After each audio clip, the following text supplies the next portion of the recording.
Hello, hamsters.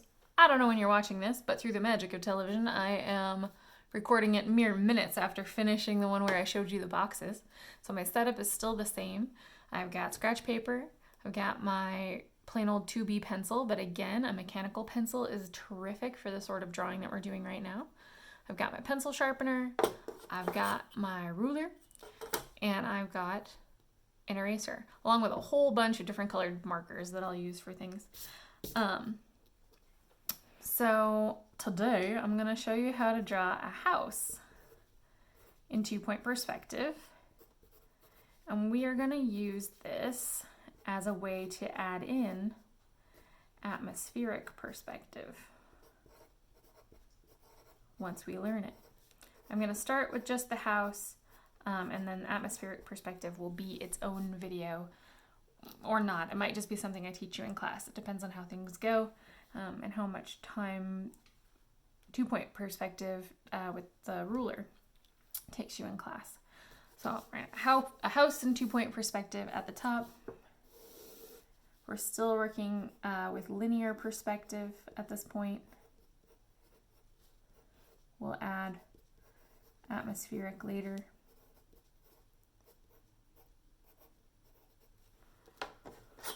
So in our 1-point perspective video and our 2-point boxes video, we started the same way. Every time we start with linear perspective, we're starting the same way. What do we draw on the paper first?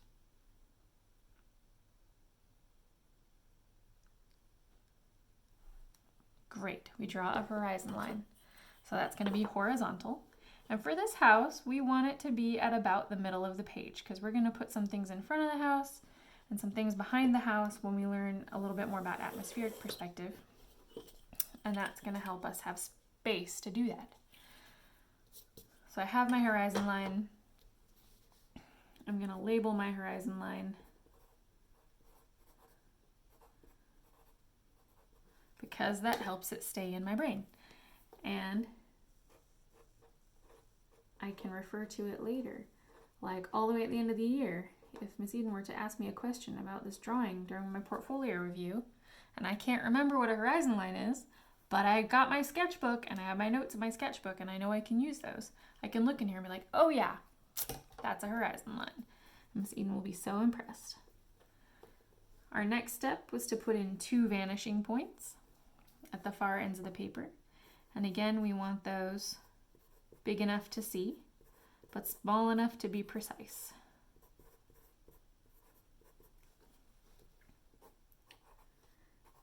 And I'm labeling it to help it stick in my brain. I do want you to do the same. Help future you out. Don't make future you think that past you was a jerk.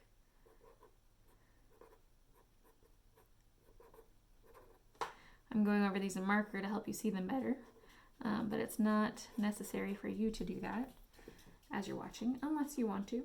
Maybe you've got some sweet glitter gel pens and you just really love getting those things out anytime you can. I know I would feel that way.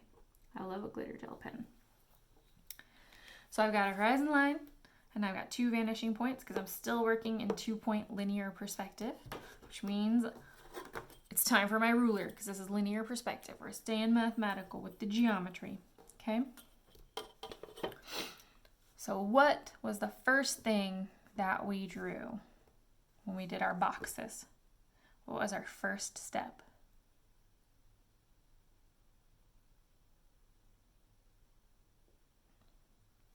Right you are, we drew the front corner. So we're gonna do a line that goes above and below the horizon line, just like we do at the very first box.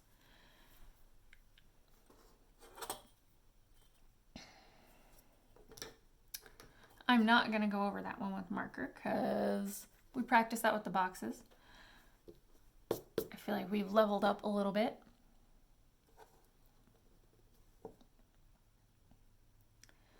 Now remember that we draw that corner first because in 1-point perspective, the face of this cube or rectangular prism will be facing us. But in 2-point perspective, it's the corner that's facing us and everything comes out from that corner. Which means our next step is what? What do we connect to what?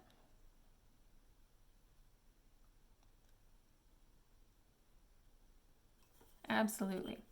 The top of that line we just drew gets connected to our vanishing point on the left and the right, top and bottom.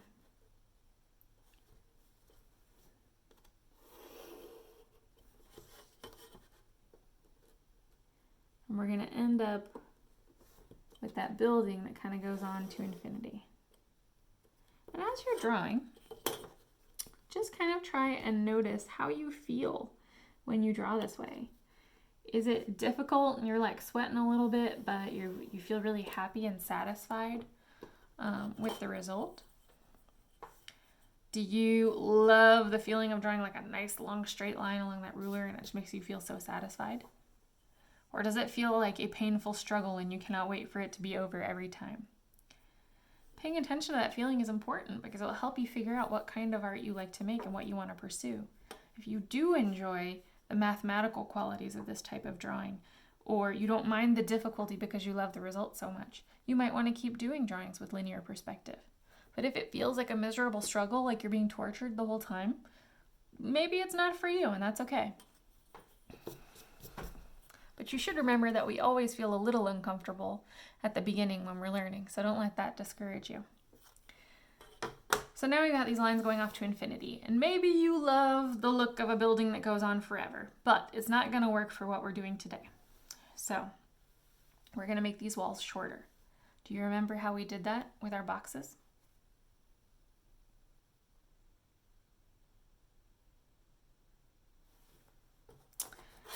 Absolutely. We threw some more vertical lines in there.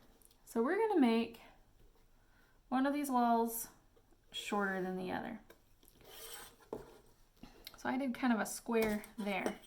But on this side, I'm going to go a little bit further away. So this house looks like more of a rectangle. So we got a shorter side and a much longer side. Now that I've got these short walls, I'm ready to do some erasing. I'm erasing my extra.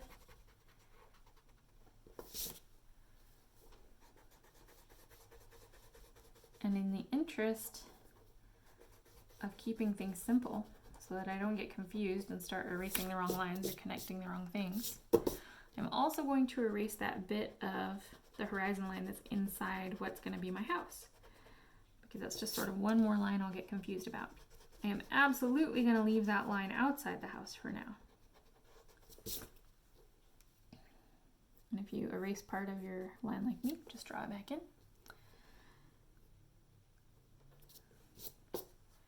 All right. Now, even though this house is solid and we can't see through it, we need to find the back corners because we're going to need them to put a roof on this house. So we just went to the vanishing points. How did we find the back corners last time? What did we connect to what?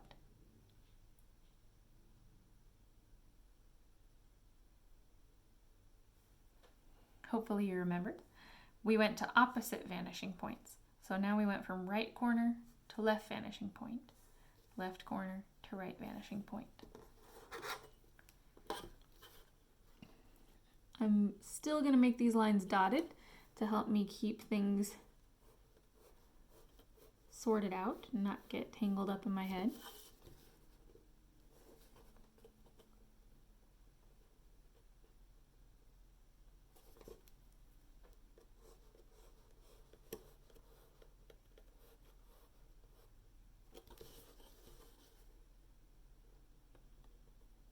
And hopefully you will notice at this point that this is getting a little bit quicker for you. That you're not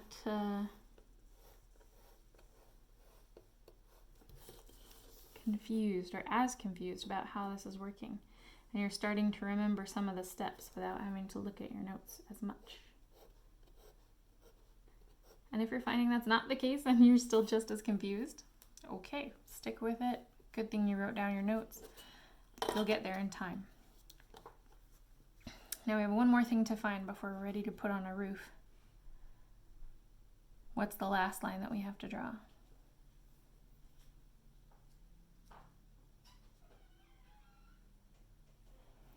That's right, that back corner. So we find where those two lines cross again. The little X's at the top and the bottom. And I did it pretty good. And we're going to connect those to each other. All right. Now we're going to erase whatever extra we can erase so that we don't get confused. And if this is going too fast for you and you're starting to like breathe quickly and feel your heart pound, remember that it's only a drawing. And this is a video. We can back it up. You can ask Ms. Lopin to back it up if you're watching this in class. Or you could ask her to come over and help you one-on-one. But what you don't want to do is sit there in quiet confusion and let yourself get more and more behind, because that's just not necessary. You don't need to suffer. We can help you. And if you don't feel comfortable asking Ms. Lopin to back up the video or come help you one-on-one, even though she's very nice and would love to do that, you could always ask someone at your table. And you might find that the other people at your table are also confused and also hoping the video would slow down, so you might end up doing them a favor. All right, so now I have this box that I want to turn into a house. So the first step we're going to take away from rectangular prism and toward house is giving this a roof. And we're going to give it what's called a gabled roof. That's the kind that's pointy at the top. So the first thing I have to do is find the center of the side that I want the point to be on. So I want the point to be here, so I'm going to find the center of this side. Now a lot of times students think, I know where the center is, and they just draw it. But the thing they're forgetting is that this house is now in perspective. This is not facing us. It's not a matter of just finding the middle. It's turned. So that center has shifted a little bit from where we think it might be.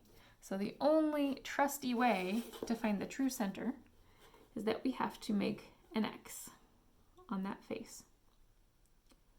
And this is why we needed to know where our back corners were. So we're going to go right to left.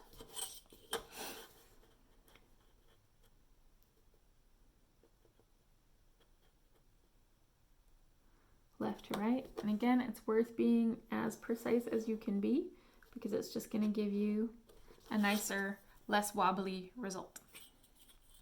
Now you might notice, if I had just eyeballed this, I would have said the center was here, but it's a little bit further right than I thought, due to the tilt of the building.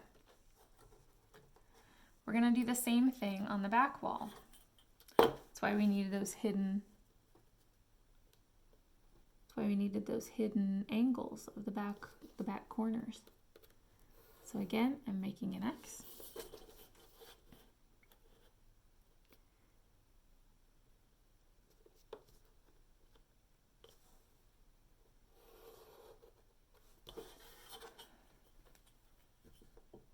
If I was in class, I'd use different colors to show you all the different lines I'm doing. But if I do that on my paper, they're not going to erase later, and they'll get in the way of other things we're going to draw. So hopefully you're not finding it too difficult to keep track. And if you are, back it up, ask for help, don't be afraid. All right, so I have my rectangular prism, and I have an X on the front, and I have an X on the back. Now, knowing the center, I'm going to make a straight line up through the middle.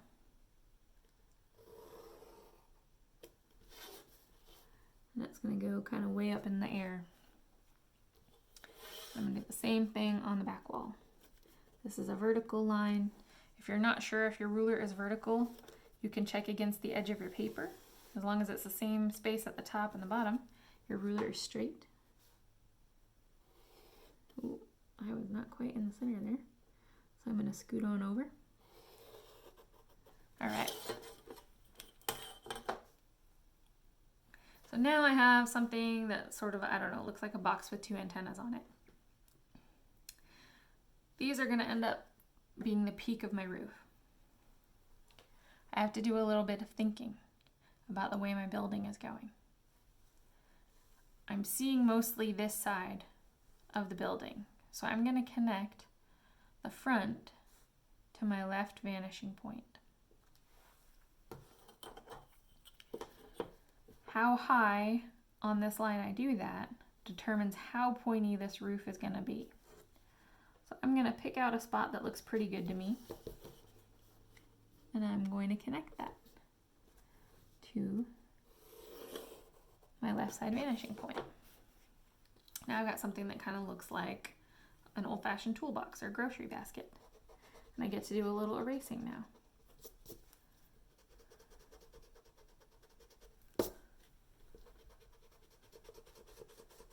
And you might be noticing, the more complicated our forms get, those three-dimensional shapes, the more erasing we have to do, and the more we have to draw things that aren't actually going to be in our finished drawing.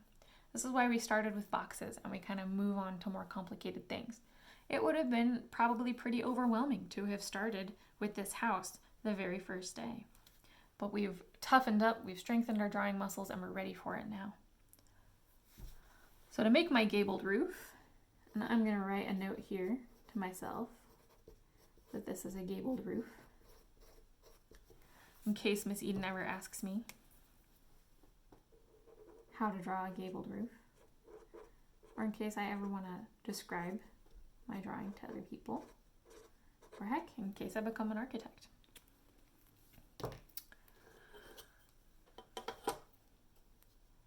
From this point, we're going to connect to the corner of the front face of our building.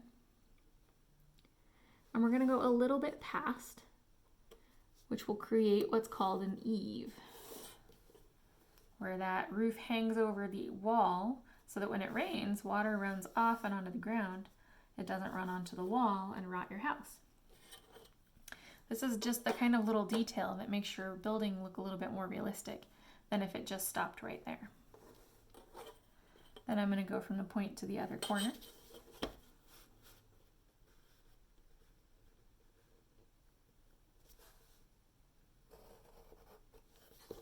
And I'm not being too particular about how far this eave goes down right now. It's better to have it too long than too short because we can erase a little bit more easily.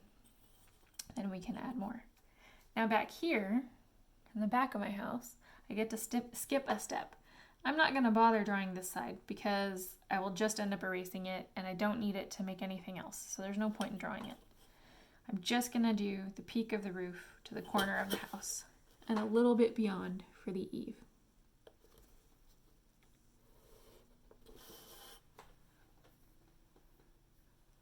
Now, I've spent a lot of time at this point making this house in beautiful perspective. So I want to keep it in perspective with my eaves. So what I'm going to do is I'm going to pick a point on that front eave, and I'm going to connect it to my vanishing point. And I'll just stop when I get to the back part. And you'll see now those two connect. We have this sense that it's hanging over the edge of the building. Very nice.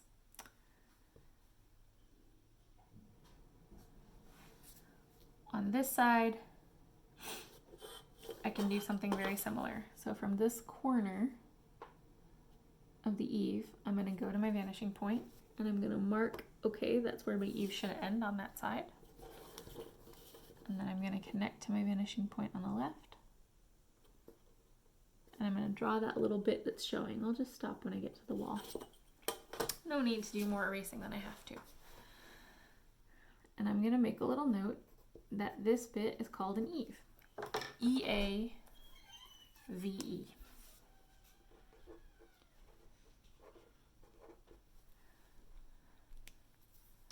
Now I get to do a ton of erasing, but once I have, this is going to look really good.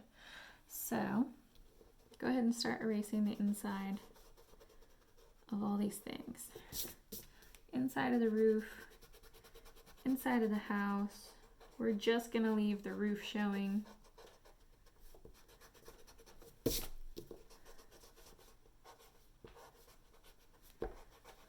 And the walls showing.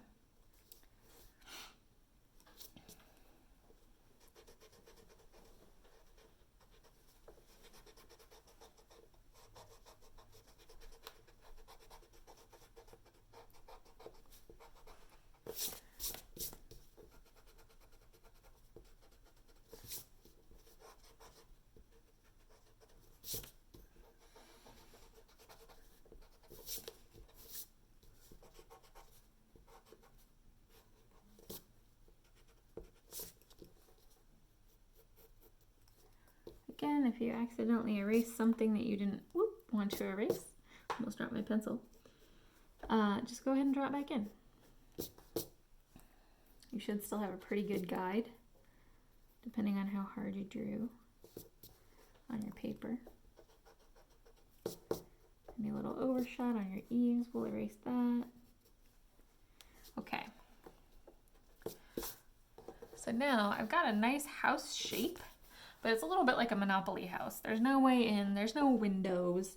The roof looks like it's made out of paper. Like, it's not quite a place I would want to live yet. So now I'm going to show you how to add some details that make it a little bit nicer. So first we're going to add,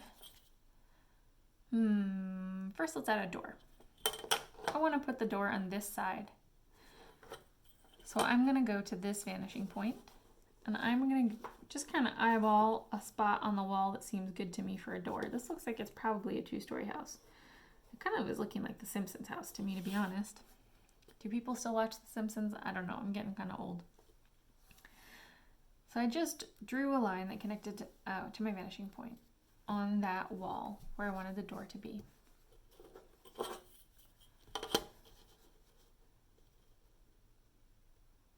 Then I'm going to draw vertical lines that connect from that line to the bottom of the wall.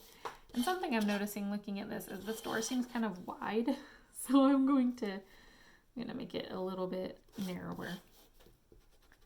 This is where our artist brain comes in, making those judgment calls. And I could draw a little, fancy door handle on the front if I want. Some little, I don't know what they call those, coffered moldings on the front. This is what the front door of the house that I grew up in looked like. Funny how those things stay with us. Now this house needs some windows, or it seems like kind of a bummer. So I'm gonna line back up with the top of my door, and I'm gonna add a couple little lines.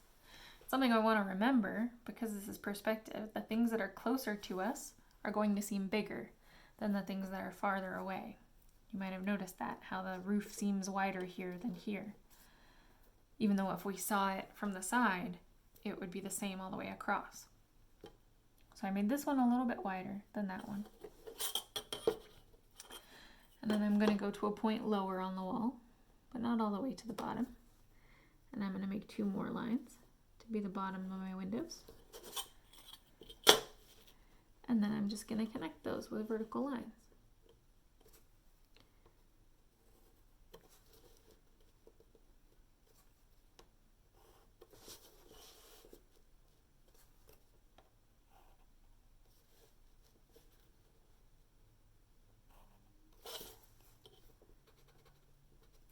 You might have noticed that I'm going faster now. That's because you have more practice. So now the house seems a little bit better. We can at least get into it. But still the roof looks like paper and the walls look like paper because there's no thickness to the walls. So I'm going to show you how to add some thickness to the walls. We're going to go from the inside corner of the window to the opposite vanishing point. And I'm not going to draw the whole line because I don't want to have a ton of erasing to do. I'm just going to draw a tiny line from the corner.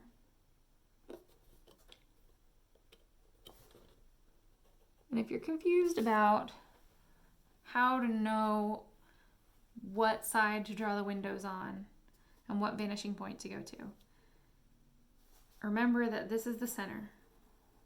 So if I'm drawing something that's on the left side, I'm going to go to the left vanishing point. But then once I'm thinking about the inside of that shape or the back of that shape, I'm using the right vanishing point. So now I've got these little corners, and we're going to turn them into windowsills by connecting to our left-hand vanishing point. And then we're just going to go straight up. And if you're more comfortable using your ruler to do that, ooh, that wound up a really thick window. That's not right. This house has cinder block walls. Nothing's getting in there. So if I wanted thinner windowsills. I should have just drawn this line shorter. That's all right. It can be a cinder block house. So now I'm going to show you how to draw shingles, and then I'm going to let you finish up decorating this house how you want. Like you could add more windows on this side, or you could add them on the second story. Maybe you want to put some like bushes or little window boxes outside for flowers. Here's how we'll do shingles. We're going to lay your ruler against the edge of the roof line, and you're going to pick a distance at even intervals. So for me, I think I want to use 1/4 inches. So every 1/4 inch, so at 1/4, 1/2, 3/4, 1, and 1/4, I'm going to make a dot. Then I'm going to connect the dot to my left vanishing point, and I'll just stop when I get to the far end of my roof.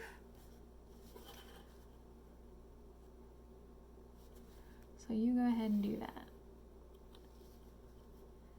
And you might be thinking at this point, oh my gosh, there is no way in heck I am doing this every single time I want to draw a house or something 3-dimensional. I'm just never gonna draw anything 3-dimensional again. I mean, I hope you don't feel that way, because I think using perspective is a great tool. But if you are feeling that way, I would say this is a way to get started. Okay, this is a step-by-step process we can use to make these kind of drawings. But the more you draw this way, the more it will just be in your head, it will just be in your hands, and you won't need the ruler anymore, unless you're doing something very, very complicated.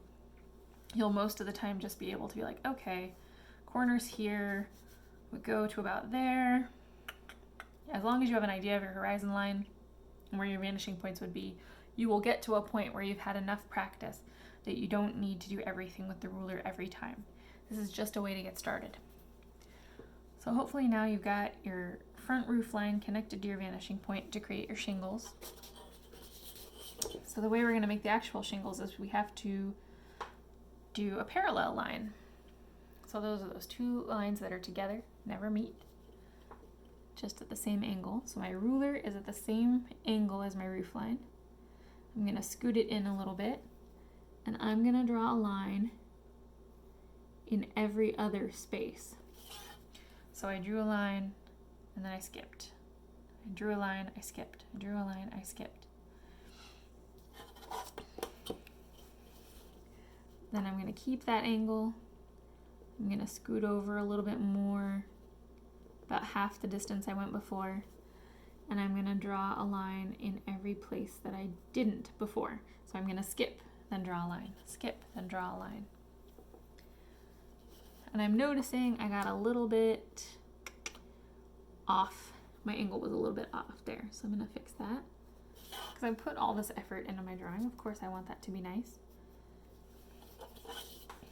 And I'm even going to come back in at the front edge and draw some more. But what we want to remember here is that, remember, the things that are closest to us seem bigger.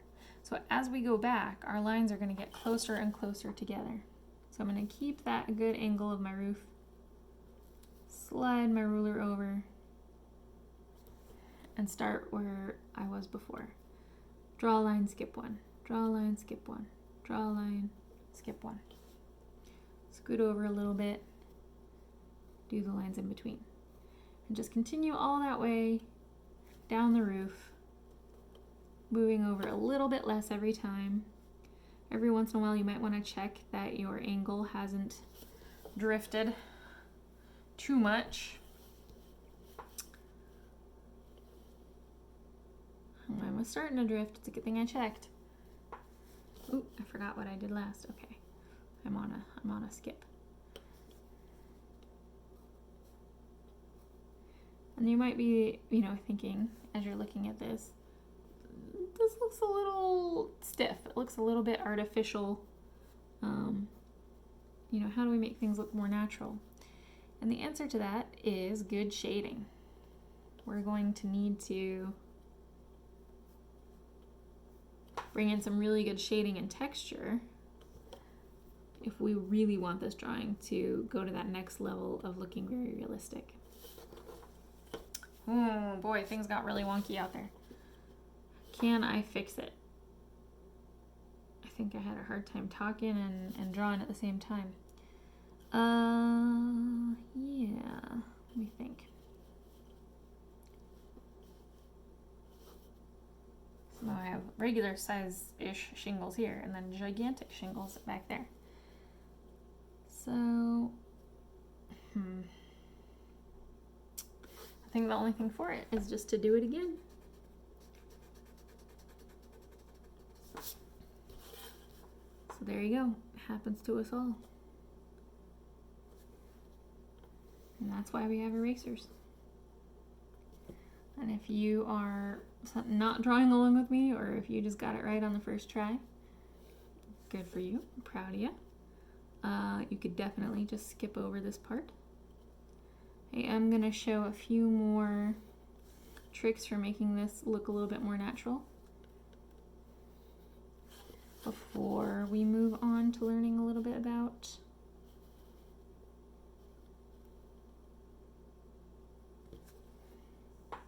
atmospheric perspective and how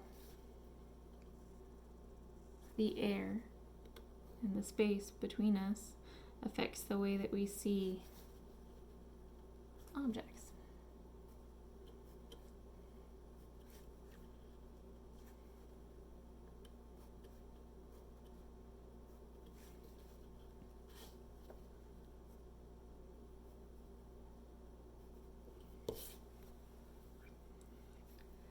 Boy, this still wound up wonky, and I'm just not totally sure how that happened. I see. I have two rows of shingles that are right next to each other. I didn't get my skipping pattern correct. All right, so I'm gonna, like I was saying, eyeball this a little bit. All right, these are not the most stunning shingles I've ever done, but hopefully you get the idea at this point. And it does take a little bit of practice. So right now, before our windows made our walls look like they were paper thin, I'm actually just going to really quick shade in the inside of the house so we get the idea that there's an inside and an outside. If you wanted, you could do like, I don't know, draw a little cat in the window or something. When my husband and I were first married at our apartment, there was a window, and there were two windows. There was a window on the left and a window on the right. And in the window on the left, there was always a baby in a diaper, just standing on the windowsill and staring. The baby had an afro and put both hands on the window and stare out at us. So we called him Window Baby. And then in the other window facing, there was a cat that would always be there. So the window baby was always facing the window cat. So you could draw a window cat in your house if you want, or a window baby, or whatever you want, really. So we gave the window some thickness when we drew a windowsill. Now I'm gonna give the roof a little bit of thickness. So the way I'm gonna do that is from my corner on the eaves, I'm gonna go down and make a short straight line. However long I make that line is how long or how thick the roof is gonna be. So I don't wanna go too crazy. You know, maybe this place does have cinder block walls, but it doesn't need a cinder block roof. And then I'm just going to connect those lines to each other.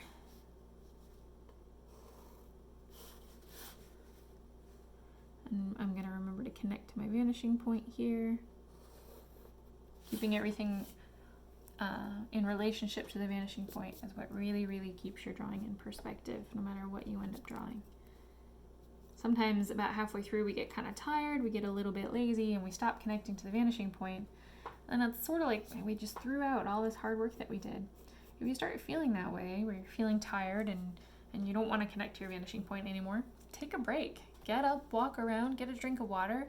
Maybe even like leave your drawing alone for today and come back to it on another day. But don't throw out all that hard work. That's just a shame.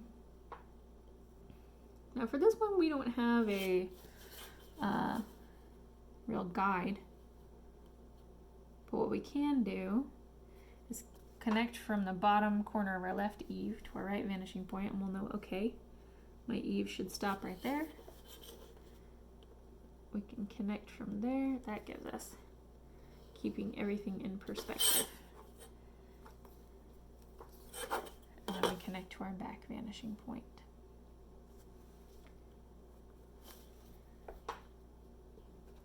So there we go. We've done a gabled roof.